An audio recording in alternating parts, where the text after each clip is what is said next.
Every bullet just seems in slow motion. I use my body as a shield to protect my gun. Shot in the arm, the chest. Roll towards the ground, dodging the power line. On top of Chris, trying to stop the bleed. Myself and my squad leader overcame them with overwhelming firepower. Stopped from killing my friend. Oh my God, Sanford's dead. That kind of pissed me off. They're messing with the wrong people when they mess with the U.S. There have been many acts of military heroism and many medals awarded for valor in the global war on terror. Bronze Stars, Silver Stars, Service Crosses, Medals of Honor. You're about to hear battle stories from service members awarded some of those high medals, told in their own words. They all say they're not really heroes, they were just doing their jobs. But they all faced the intensity of combat and performed with conspicuous courage. You're doing what you're expected to do. I look back and I'm like, if I wouldn't have done what I've done, I wouldn't want to put this uniform on. I would feel bad. I'd feel like I didn't do what I was trained to do. Sergeant Jeremiah Workman was awarded the Navy Cross for what he did in Iraq in late 2004. In the spring of 2007, his assignment is at the National Museum of the Marine Corps. You know, you can't come to the National Museum of the Marine Corps and not have an active duty Marine here to greet you. This is what the Marine Corps has asked me to do, so I do this gladly, do it the best I can, but I would like to get back to Iraq. Sergeant Workman was in Iraq in late 2004. He was a corporal with the 1st Marine Division participating in Operation Phantom Fury, the first bitter battle to rid Fallujah of insurgents. In December, his squad was involved in final sweeps to find the last pockets of resistance. But their fight wasn't quite over. We'd been doing it for about 2 weeks, not too much resistance, and on the morning of the 23rd, we pulled into the area that we were going to search. I heard an AK-47 fire open up. And at first, I didn't suspect anything about it because we carried AKs sometimes just for a little extra firepower.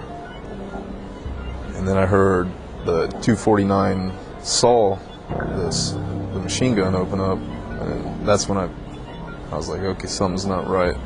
So I grabbed my guys, we ran across the street. When I got inside the house, pretty chaotic. A buddy of mine, Sergeant Kraft, was standing on the staircase, and I could see the wall behind him being chewed up with bullets hitting the wall. From the ground floor, Marines could see only halfway up a stairway to the 2nd floor, where 30 to 40 insurgents were holed up. We had three Marines killed in there. 3 assaults up the staircase to fight these insurgents. The first time we went up, a grenade rolled out, and when it exploded, it got most of us. Everybody was able to continue going. We fought our way back up the stairs. Heavy machine gun fire. We're pretty intense. Second grenade rolled out, exploded. We got back up. We kept fighting back and forth. People were getting shot. The way that we reacted and the way we fought in there, it just was really amazing to see that. But I didn't think I was doing anything above or beyond. I just was doing my job, what I would expect Marines to do. I wanted to be the first guy in the stack, just maybe had the big brother mentality. I'm a corporal, I'm in charge of these guys. That I wanted to do whatever I could to make sure that they would be as safe as possible, I guess. Maybe if I was in the front, maybe I would take the brunt of the blast. And it was the type of grenades they were using. They weren't the best quality, I guess. If they would have been, like in, say, an American grenade, it would have done a lot more damage. But I was hit in the leg and I caught a piece in the elbow. Nothing serious. Although wounded, he became enraged when he saw 2 dead Marines outside the house. It was like a trigger went off. Somebody flipped a switch. It was the first time I'd seen a Marine die. And, being from my platoon and my section, it really hit home. And I grabbed whoever was left and made a third, went into the house for a third time and fought the guys up there and just fought as long as we could. Another grenade came out and when it exploded, and kind of realized that no use in us staying in here and fighting these guys anymore. So we pulled out and we dropped air on the house, and we took the guys back to Camp Fallujah that were wounded and everything, and that was it. 2 Navy Crosses would be awarded in the wake of this fight. Sergeant Workman and the Marine who led the first squad to enter the house, Sergeant Jarrett Kraft. Sergeant Workman has a newborn son, and he says he'll be proud of the boy if he grows up to be half the man of the Marines he went into battle with in Fallujah. These men, they're warriors.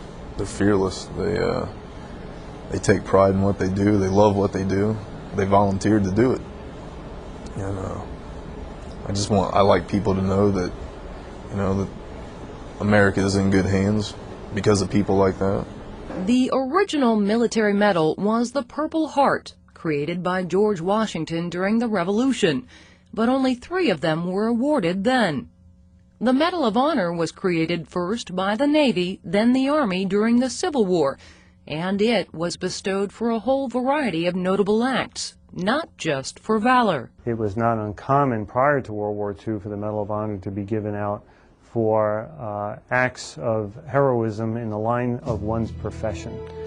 For example, Admiral Byrd received the Medal of Honor for his polar exploits. Charles Lindbergh received the Medal of Honor for his transatlantic flight.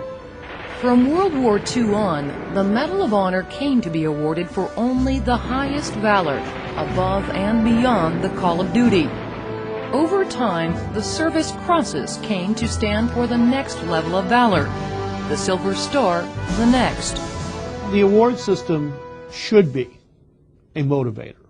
It should give people a feeling that they have been recognized, and that it motivates them to do certain things.